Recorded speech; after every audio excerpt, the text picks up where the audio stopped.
I'll introduce Frank. Isn't it? You actually already heard the introduction. He's a lifer from Johns Hopkins, yeah, with an interest in public health. And I think the area that you are going to be speaking on, to me, is extremely important. I think as I see more and more older patients, I'm finding that, and you could probably, hopefully, maybe you'll cover this, is that my observation is that they'll come in and they'll tell me that I'll be seeing them year after year, and they'll keep telling me, and they say my hearing's worse and I'm having much more trouble. And yet we do an audiogram, and the audiogram shows that the hearing is pretty much the same.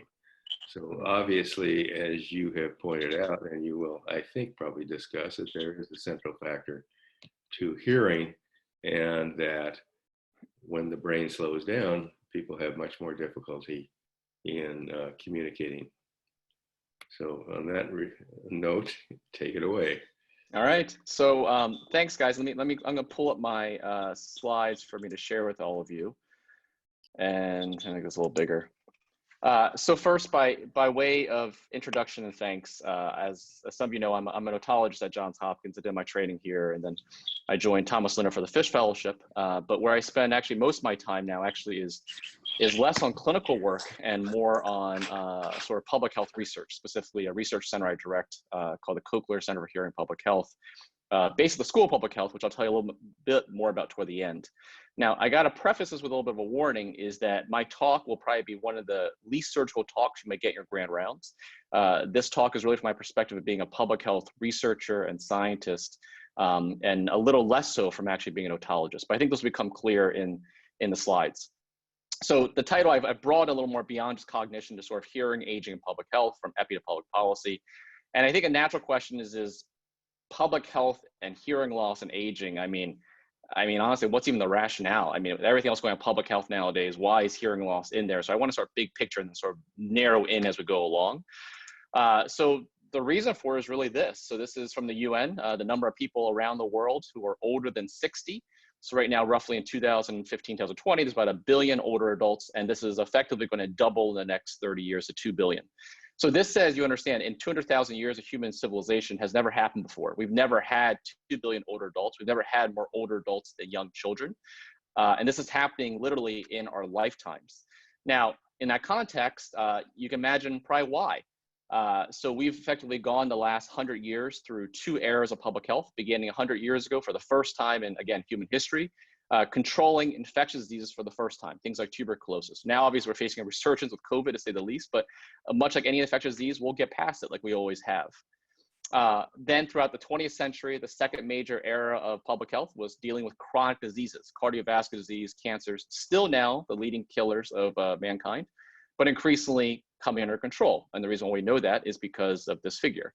So this figure is the direct result of 100 years of public health advances. So with that in mind, where's this tie into hearing? It's this one. So the third era of public health, which many people consider that we're entering right now, is the era where it's not so much controlling diseases, it's how then do we optimize aging processes to allow all of us to live essentially as full of a life as possible. So we're dying at 100 years old of old age as opposed to dying of a heart disease earlier. So how do we optimize someone's health until late life? You realize that at that point, it calls on a whole different set of public health policies and rationale and research. So some of them are pretty obvious. What's needed to optimize healthy aging. The majority of research out there nowadays from a gerontologic, geriatric perspective focus on, obviously you want to prevent delayed disease. You want to compress morbidity per se until the very end of life. Obviously, if you have disease, you want to treat it. Lifestyle factors are hugely important, of course. And then obviously a lot of research focused on biological processes underlying aging. Could it be targeted with certain drugs to prevent muscle loss and things like that? And you realize that what's not here and almost seems stuck on as an afterthought is this idea of optimizing sensory function, right? Doesn't really even seem sort of literally stuck on here compared to all this other stuff, which seems very intuitive. But the reason why this is increasingly gaining a lot of traction is because of this fundamental model. If all of us believe the brain is the most important organ in the body, which I think many of us would, right? It's only an organ you literally can't replace. You replace a heart, liver, lungs, the cochlea even per se, with a cochlear implant, but you can't replace the brain for obvious reasons.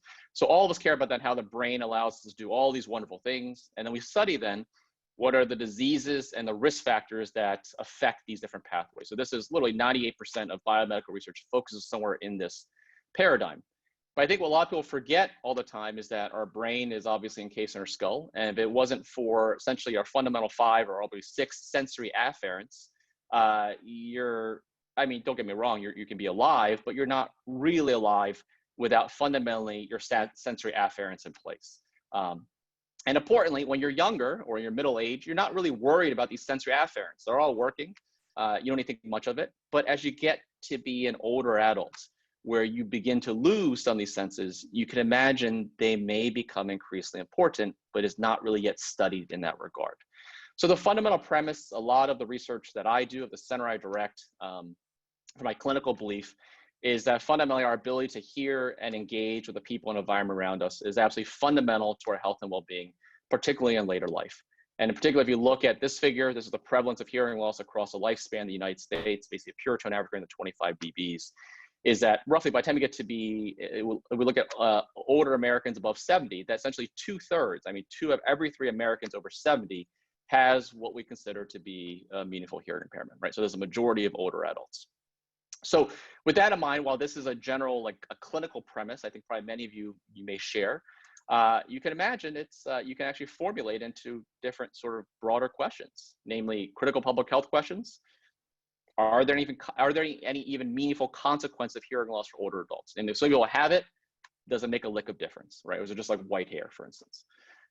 If we do think it has consequences, what happens when we treat it? Do our treatments, a cochlear implant, a hearing aid, do they make a lick of difference on these big outcomes?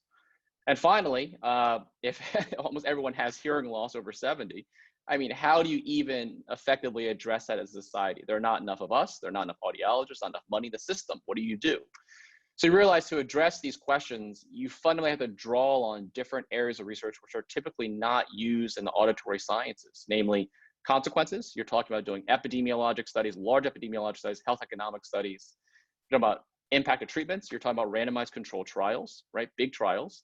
And fundamentally, if you're talking about how to address a condition which affects a majority of older adults, which is expensive per se, you fundamentally have to leverage the competitive marketplace through market shaping policy and regulations to affect what's done, basically. So the center I direct here, I'll talk a little bit at the very end, is focused broadly across these 3 questions. And I'm going to just sort of summarize sort of a survey of what we've been doing over the last several years to give you a sense of where I think we're headed as a center, and more importantly, where the US is headed in terms of hearing healthcare. All right, so the first question, consequences of hearing loss. I warned you about this in advance. At heart, as a researcher, I'm not an otologist, I'm a geriatrician or gerontologist. So this is actually what I care about. I don't care about hearing loss directly as an outcome. What I really care about is this concept of healthy aging. So what is that? I think it's one of those things, you know it when you see it. So top right, this is Fuja Singh. He's 104 years old in this photograph. He ran his last marathon when he was 100 years old in London. So clearly a really nice dynamic picture of healthy aging, where we all want to be when we're 100 years old. Contrast, older man with mobility impairments living in a nursing home, probably what many of us consider not to be ideal healthy aging.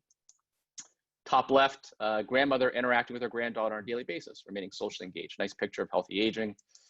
Bottom right, woman with dementia in the nursing home, right? So very, very clear contrast between what is healthy aging versus what's not, I think, by anyone's rule book. So from that perspective, then you can conceptualize, and we do conceptualize it from a research point of view, of comprising different domains. Cognition, which I'll talk a little more about today, as John mentioned. And then, but also things like avoiding injury, maintaining our mobility, avoiding a nursing home, social engagement, things like that. So a very basic question, which we began asking years ago when I joined the faculty at Hopkins back in 2010, was begin to look at this. Is this hearing loss, the bread and butter age-related hearing loss we see in ourselves, we see in our patients, does it in fact meaningfully contribute to these much bigger, arguably much more important outcomes?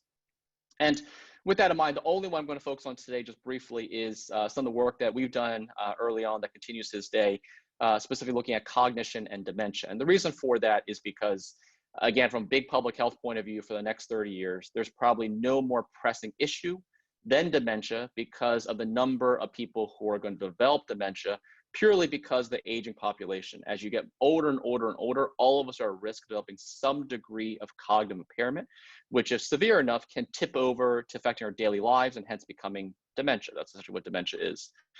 To put this in perspective, in 2050, what this number means, 131 million for worldwide, but for the US, what it basically means is that means in 2050, 30 years from today, that conservatively 1 in 30 of every single living American will have dementia.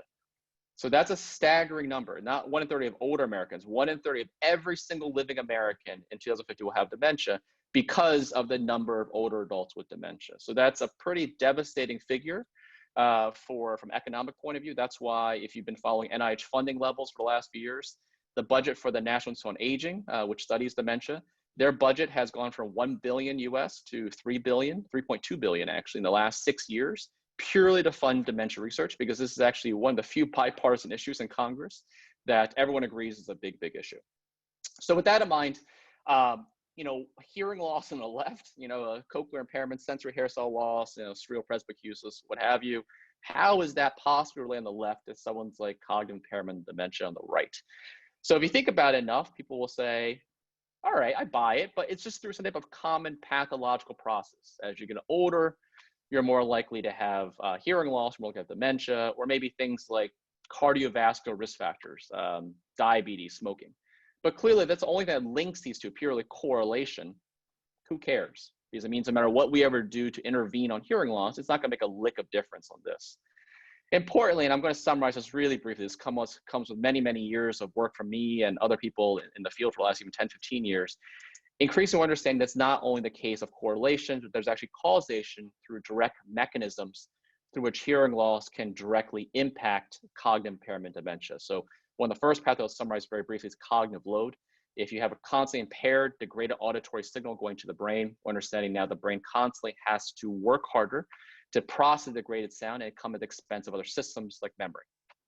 Likewise, I'll show you a little bit of this, understanding through both animal work as well as longitudinal human studies, that people with hearing loss versus those who don't, and it's based on the severity of hearing loss, have actually faster rates of brain atrophy. So the idea of brain can have trophic effects, hearing have trophic effects on brain structural integrity over time. And finally, social isolation seems intuitive, but all of these three pathways have implicated and directly contributing to obviously risk of dementia. So more so than a common correlation, we understand there are actually causative pathways to which hearing loss can contribute to cognitive impairment dementia. Now, importantly, is this true? And I'm going to summarize there have been a lot of studies nowadays. I'm going to summarize some of the earliest ones that were done.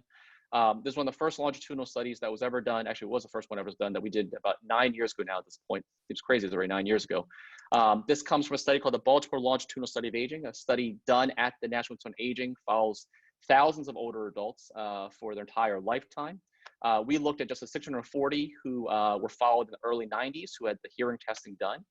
And if you follow them for the next essentially 10, 15 years with adjudicated diagnosis of dementia done in study visits done every single year, what you see is this clear breakdown between the severity of hearing loss at baseline and the risk of progressing to dementia over time. So these people with normal, mild, moderate, severe hearing loss, and the risk over 15 years of being diagnosed with dementia is almost directly linear in many ways with the severity of hearing loss.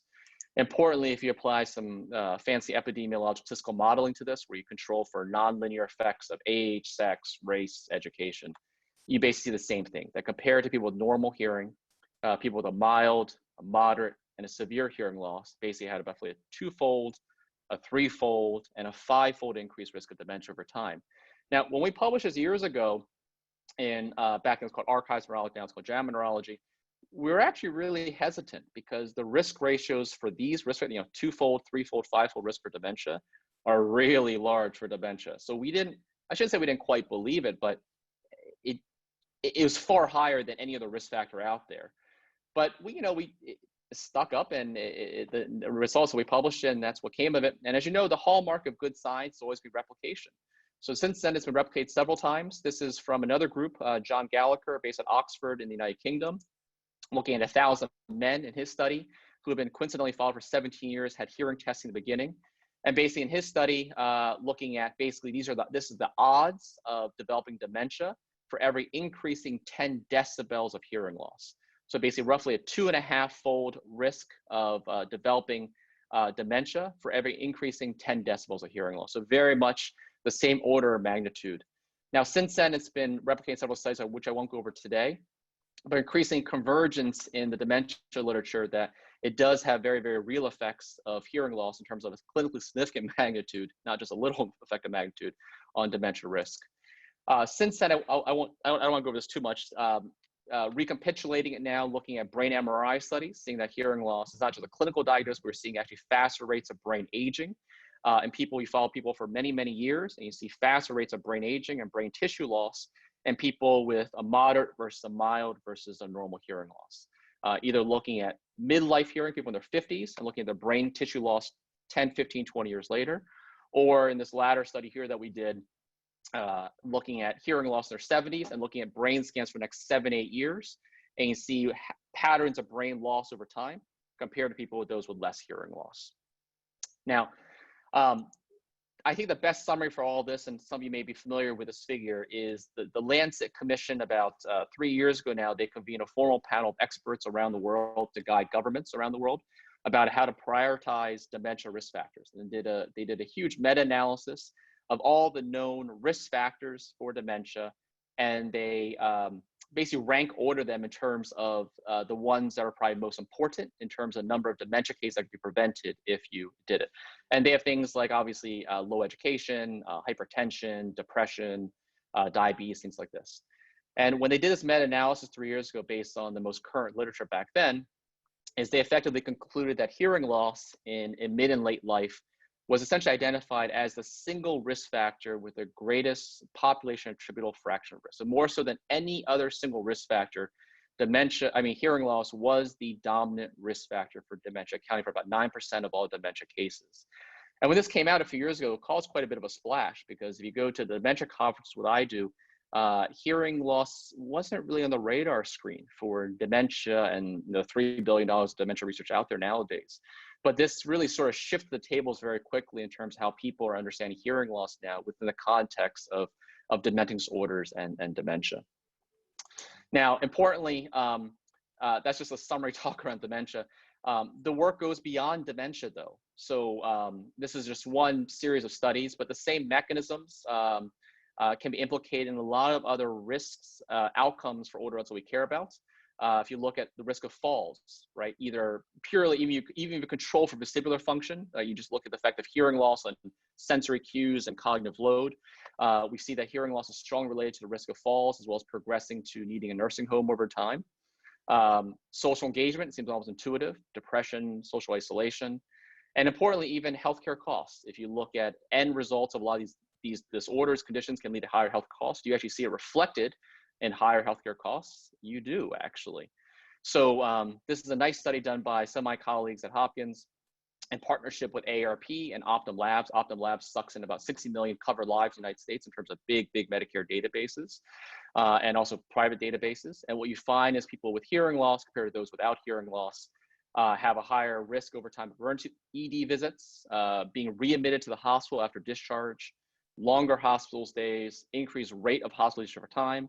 And then this is directly reflected increased healthcare costs in people with hearing loss versus those without hearing loss over time. Again, after controlling for every single possible confounding variable we could think of. So this, I think this just shows a little potential what can happen when you do good epidemiology, health economic research. It really lays out the foundation for what we all know as clinicians is an important condition, but laying out within the broader schema of health economics and epidemiology where it really fits in. Now, why I think this is great, I love epidemiology. It's a lot of what I do. You know, I'll be honest, in the end, I'll say this is all great and fine, but if I put on my let's say surgical cap per se, I'll be like, you know, I don't really care. You know, tell me that if I treat hearing loss, something that makes a difference, and I don't care about the pathways, or something that makes a difference, that's what I care about. And that ultimately gets to the idea then understand the impact of our treatments. Unfortunately, though, as probably many of you realize, this is the state of the science. The fundamental question, if we treat hearing loss, could we delay cognitive decline or dementia? Could we reduce healthcare costs, reduce falls? We actually have no idea. There's never been a randomized control trial ever done that has ever looked at the impact of treating hearing loss on these big outcomes, right? And you can't gather this from observational data, right? Some people weren't hearing these studies. Do they do better than people who don't? They actually do, but you can't attribute causation to that because people who get hearing aids are likely to be wealthier and healthier and better educated. So you can't extrapolate that from observational study. You have to have a clinical trial. Now, importantly, a clinical trial is really important in this regard because if you think these pathways are in play that link hearing loss and things like dementia, there's actually every reason to think why our existing interventions, whether it's a hearing aid or cochlear implant, could directly modify these pathways, right? Through providing clear auditory signal, reducing cognitive load, increase auditory neural brain stimulation, and finally, the whole reason we treat hearing loss a lot of times is to optimize social engagement. And this fundamentally brings up the idea then, which is really attractive from a public health and health policy point of view, is the idea that hearing loss may be potentially a modifiable risk factor in late life for cognitive decline and dementia. And that's important.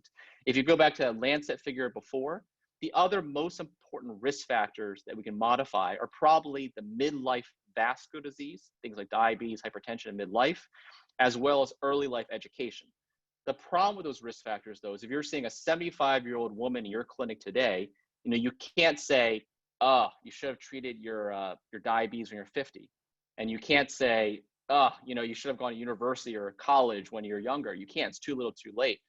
But hearing loss is potentially still modifiable in late life with existing interventions that carry absolutely no risk and for which the treatments carries absolutely no risk and for which a condition is prevalent in 2/3 of older adults. So you can see the writing on the wall there then from why public health standpoint, it's such an appealing target. Now, with that in mind then, this is progress we're making. So this is called the Aging and Cognitive Health Evaluation ELDER. So this is a study funded by the National Institute on Aging. This is a very expensive trial. It's about a $20 million trial that's going on right now.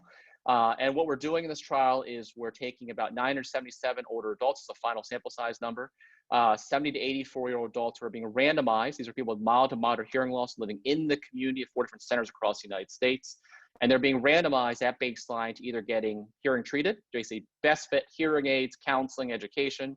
The other half basically gets a aging education control group in a little bit. This controls for the amount of study exposure to personnel. They're then being followed for 3 years, and we're looking at rates of cognitive decline over time, and then a whole host of secondary outcomes as well, rates of being diagnosed with dementia and mild cognitive impairment, rates of physical function, mobility measure with a wrist-worn accelerometry, are they less active, looking at falls, hospitalization, healthcare costs, and also doing brain MRIs at baseline and 3 years later to see, actually, do we retard effects on brain atrophy over time. Now, like I mentioned before, this trial is taking place across the United States, 4 different research centers across the United States, University of Minnesota, Johns Hopkins based out in one of our rural sites in Western Maryland, Wake Forest, and Jackson, Mississippi. Again, we're taking 70 to 84-year-old adults, mild to moderate hearing loss. These people are not taken from clinical settings. These are people recruited directly from the community. These are not clinical samples at all. They can't have cognitive impairment, and they can't be using hearing aid, obviously, because half of them will be getting a hearing aid. The intervention itself, operationalized by my colleagues at the University of South Florida. They're basically this best practices, fitting with the audiologist, best hearing aids. This is as good as you can get in terms of rehabilitating hearing loss. The other half are getting a successful aging education control. So it's a established program developed by the CDC for how you communicate health topics around nutrition, diet, exercise. So they're controlled for the amount of exposure to study personnel they're getting. But obviously one group gets their hearing loss treated, other group just basically gets general educational sessions around healthy aging. And then they're seen every 6 months thereafter for for these study visits, as well as booster sessions for these interventions. Where we are now with the trial, we began recruitment in January of 2018. Took us about a little over 20 months to recruit roughly 1,000 people. And you'll see from this figure why this trial is so expensive. To get to roughly 1,000 people recruited, we had to do over 3,000 pre-screening visits. And we ended up bringing about 2,300 people for in-person screening visits to see whether they were eligible or not. So it's an incredibly expensive trial that's being funded by our tax dollars. The final results now from this trial, we're actually in the data collection phase now. Intervention's done. We're now collecting the 3-year follow-up outcome on cognitive decline, cognitive function every 6 months. and the final results from Achieve for all these outcomes, whether we can delay cognitive decline, can we delay dementia, do we reduce healthcare costs, do we reduce brain atrophy, all these final outcomes, final trial results will be done by roughly 2023. So still about 3 years away at this point though. But it will be coming shortly, actually. It seems like every year it's creeping up faster and faster, but we are getting to this point where the trial will be finished. All right, with that in mind, I want to sort of take the last part of the talk now to focus on something where I spend actually most of my time now beyond epi and clinical trials now.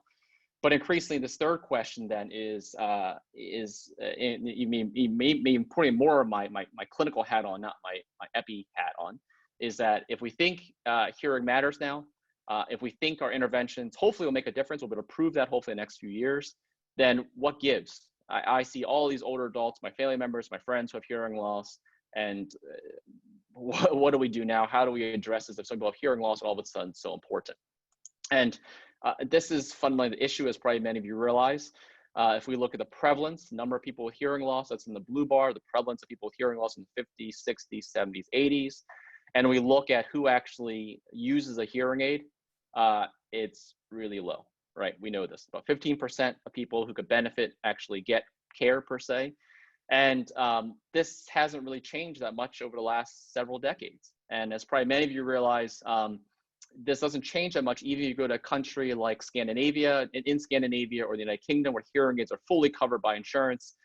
Their rates of hearing aid use are probably more like maybe 25, 28%.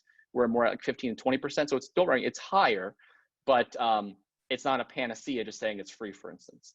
So with that in mind, and this might get my soapbox a little bit, but there's not just one barrier that limits uptake of hearing care in adults. It's a lot of things, right? So first of all, awareness, understanding. People don't even realize they have a hearing loss. They don't realize it's important. They don't realize where to get treated. It's an audiologist. Do I go see an ENT? Do I see a hearing instrument specialist? Do I go to Costco? Do I go to Miracle? It's a confusing market. So this is a huge, huge issue right up front, right? Cost, huge issue, right? So nowadays, average cost of a pair of hearing aids are between $3,000 and $5,000 for a pair of hearing aids, which is something you do every 5 to 7 years.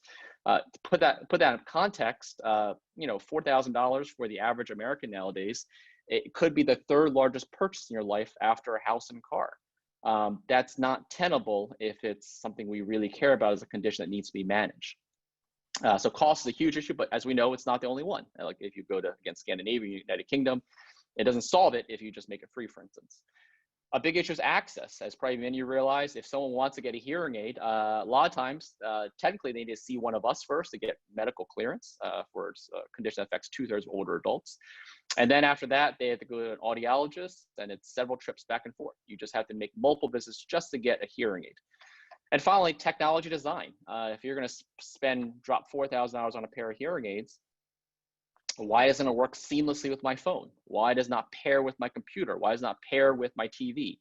Why does it not work the way I want it to work to integrate my life? So there are barriers there too.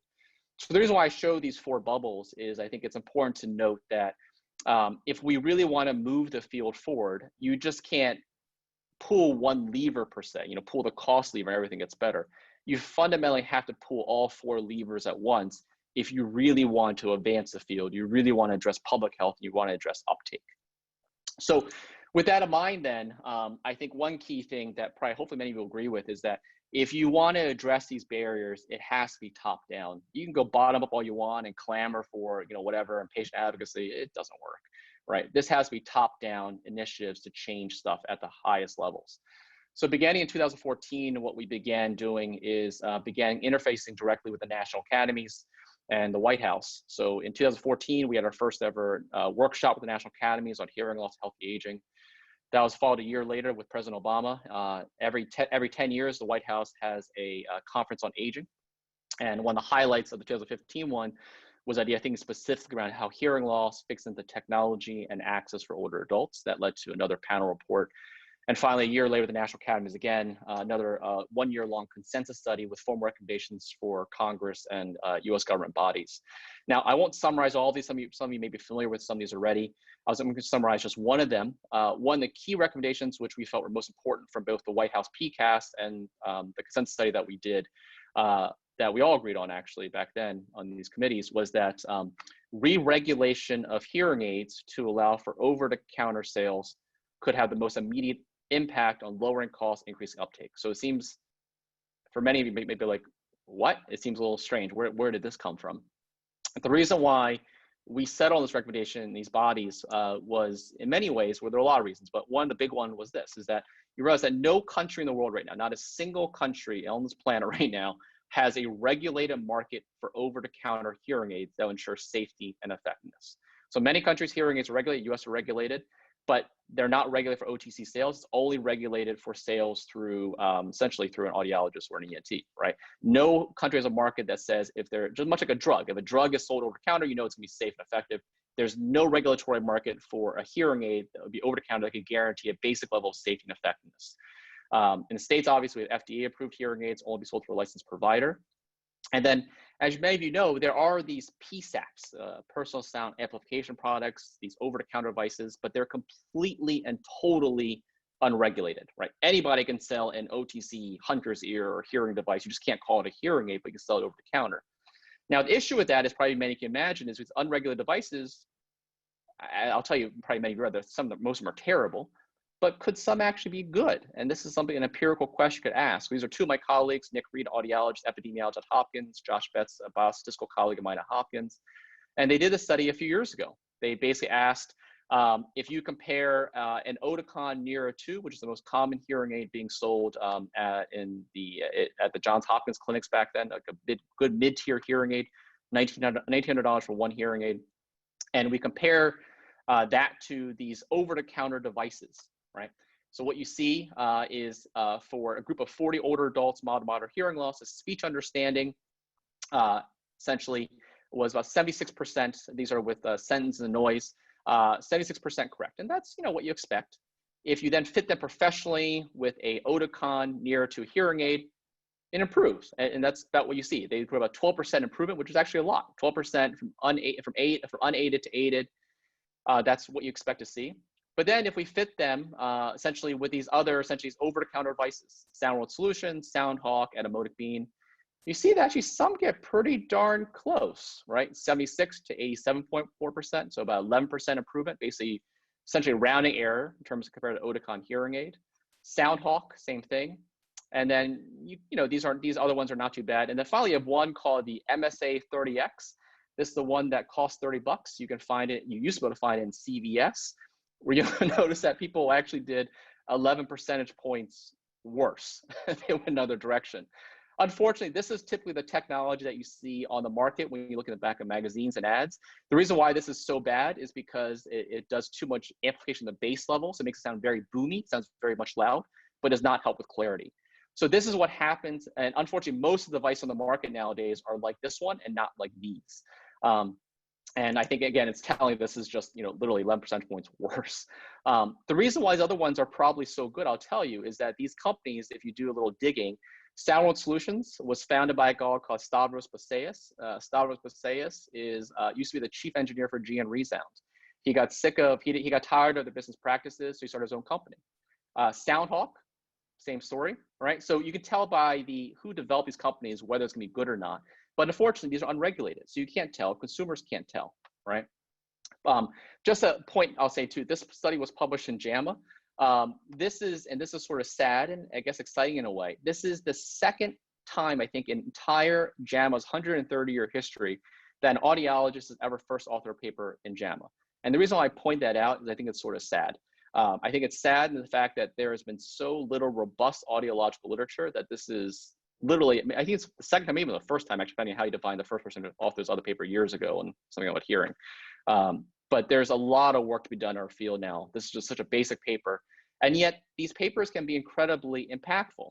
So the FTC, who we began collaborating with after the NASA workshop in 2016, they took a look at our data and they're like, wait a minute, the company MSA 30X, they were advertising that it could improve your hearing 30 times better, all of these wacky claims. So the FTC then promptly sued MSA 30X, and it was a $47 million judgment, right? So really going to show if you do just basic studies that should be done, it can lead to incredibly impactful things that affect the marketplace and it can help consumers. Now, Importantly, the reason for the rationale for having a regulated classification for OTC hearing aids is because from my perspective, it does several things. When you have a regulated market for OTC hearing aids, all of a sudden it addresses the access barrier. Anybody, my father, my mother, they could just go to a store and they could buy a hearing aid that won't be as good as what an audiologist could do, but it will provide a basic level of performance criteria that can ensure safety and effectiveness. So it'll be more like the SoundHawk or the SoundWorld solutions and less like the MSA30X. That gets at issues of access. In terms of cost, as probably many of you guys realize, the current hearing aid marketplace around the world is dominated by 6 companies that control about 90-95% of the world's hearing aid marketplace. And companies like Bose, Samsung, companies with huge economies of scale, they do not and they cannot enter the market, because if they did, they could only sell hearing aids that they made to me or to an audiologist. They couldn't sell directly to the consumer, which they have absolutely no interest in. When you have a regulated OTC market, this is what allows companies like Bose and Samsung to directly enter the market and sell to consumers. You can imagine that changes the cost calculus really, really quickly. At the same time, I guarantee you, it's sort of tongue in cheek, if Apple creates a hearing aid, I guarantee it's going to work with the iPhone. I guarantee it's going to work with other devices. So it gets another end user in mind, becomes fundamentally integrated as you get the devices are designed for the end user, as opposed to being sold to an audiologist first as a throughput or a gateway product. And finally, I think you're going to even see this issue of awareness understanding change dramatically, mainly because you have a broader adoption of hearing technology among even the normal hearing. And what I mean by this is this figure. So you guys, I'm using my AirPod Pros right now. AirPod Pros, Echo Buds, these all do digital pass-through, right? For these companies, Apple and Amazon, to convert either of these devices to a hearing aid with amplification, with feedback control, is 4 months R&D, right, at most. But they cannot enter the market yet now with these. They can't make an Apple AirPods plus the hearing aid feature because they're not permitted to, right? But this is what would happen with a regulated category.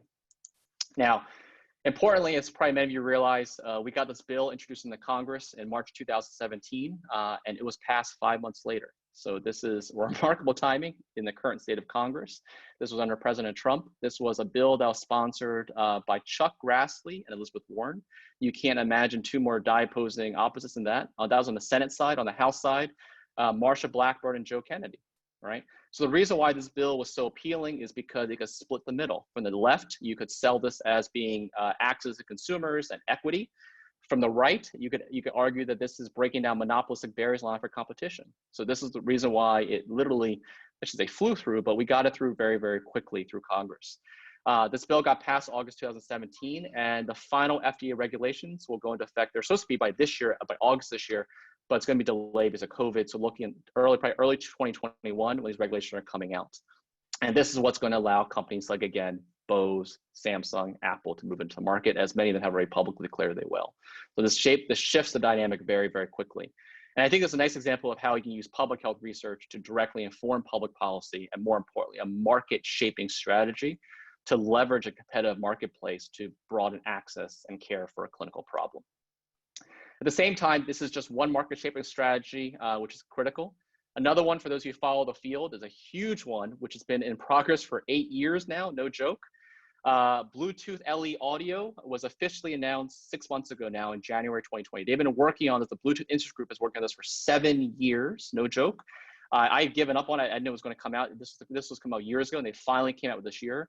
So you may be like, what is this about? So as all of you realize, an issue with any hearing aid, any cochlear implant is in a quiet room, it's great, but if you're in a theater or you're in an airport, they're tough, right? Because the sound's coming from really far away, or it's coming from a speaker that's very far away. By the time that sound gets your hearing in a cochlear implant, it's just not a clear signal. You can't do much with it anymore.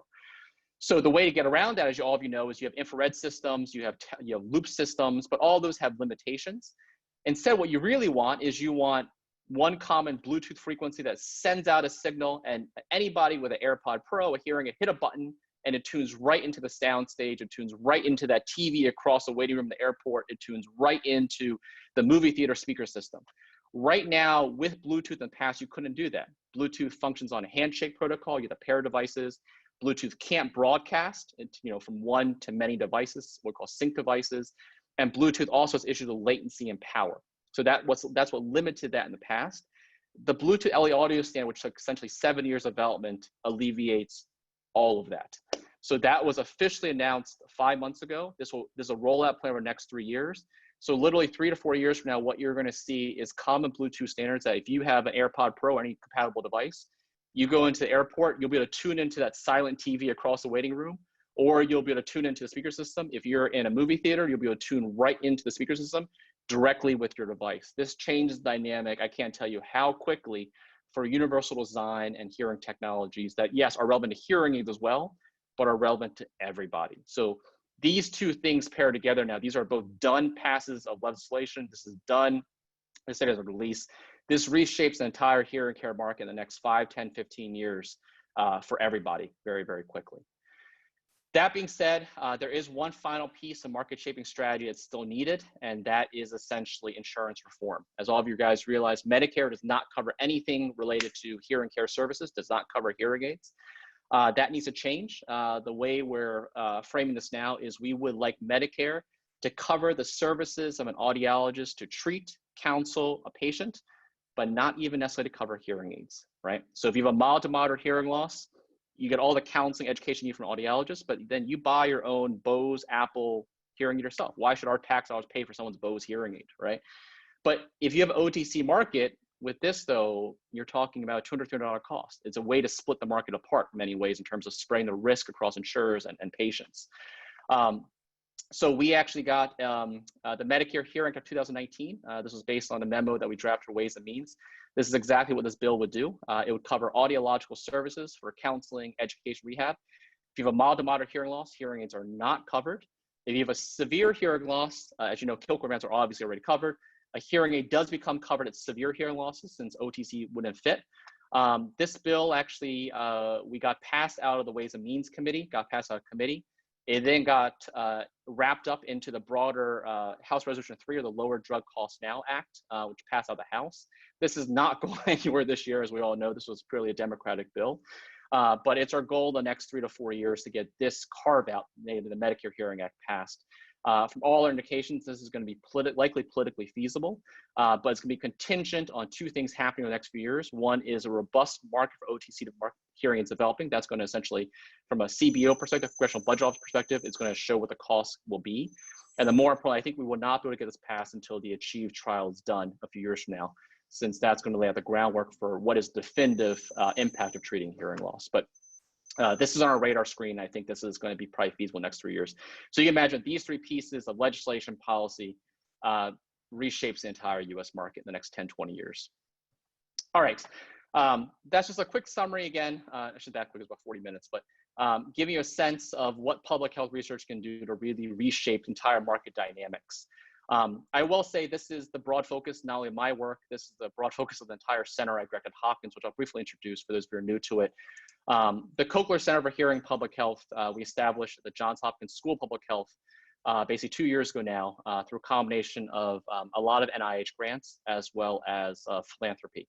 And the mission of the center fundamentally is to train a generation of research to basically ask these very basic public health questions to reshape policy essentially in the US and around the world.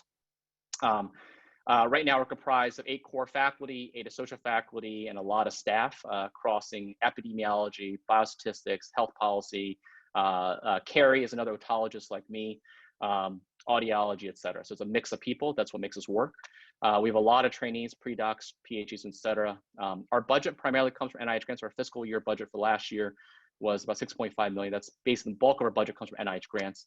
But the philanthropic funding is key. In particular, you guys will probably perk on the fact that Cochlear, we're actually named after Cochlear. The reason for that is Cochlear provided a bulk of our philanthropic funds for the next 10 years that basically provides interstitial funding. NIH grants are actually critical for funding the research enterprise, but scholarships for students, for postdocs, that is where the philanthropic funding is absolutely critical. So this was very much a shared vision between Cochlear and the School of Public Health about what a center like this could do. Probably many of you realize this center actually has nothing to do with cochlear implants. We don't actually study cochlear implantation at all, which may seem a little paradoxical, but the reason for that is because Cochlear and us both have a very long-term view of the market, namely anything that is important for hearing public health is obviously important to Cochlear long-term as a company, and it's very mission aligned with them. So which is why they would give money to a school public health when it has nothing to do with cochlear implantation directly. I will finish up there and just highlight for those who are interested, this is the center website. We have a lot of resources on the website for training opportunities for those who may be interested, either MPHs, PhDs, short-term training opportunities. Please check out the website. It's actually a nice website.